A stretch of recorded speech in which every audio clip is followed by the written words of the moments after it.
जमींदारन से मेरी अपील है कि मुंजी के भरोसे मत रहो। यकीन कर जब ये लहरावे ना नू फिर तो जमींदार कहवे कि अब का कार लेऊंगो, अब का पराठो लेऊंगो, अब का जनाब यार करूँगो, छोरी को ब्याह करूँगो, छोरी को ब्याह करूँगा, छोरा को करूँगा।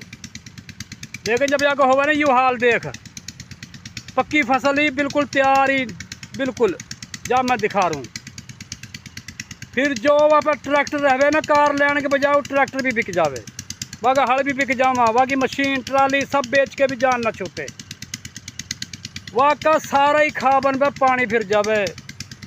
और जब लहरावे ना फसल वागा बड्डा खाब रहवा, बड्डी सोच रहवा।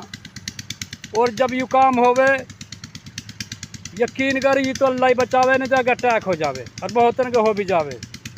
तो यहाँ का भरोसा पे ना रहना चाहिए भाई। अब ये जो फसल है ना यहाँ पर पूरा खर्चा होगा, पूरा खर्चा होने के बावजूद मर गई। अब एकदम आप ही वही कंडीशन सोचो जमींदार की कहाँ सूरत हाल हुई। तो यहाँ हमारे भाई हमने तो बड़ा काम देखो, यहाँ का भरोसा पे ना रहना चाहिए। और जमींदार थोड़ा कर लो, घना मुनाफा कमाते कमाते यकीन कर बंदो पूरी जिंदगी कर्जे ही हो जाए। वह चंगो अपना थोड़ा कर लो, सुकून से कर लो, वहाँ में फ़ायदा है।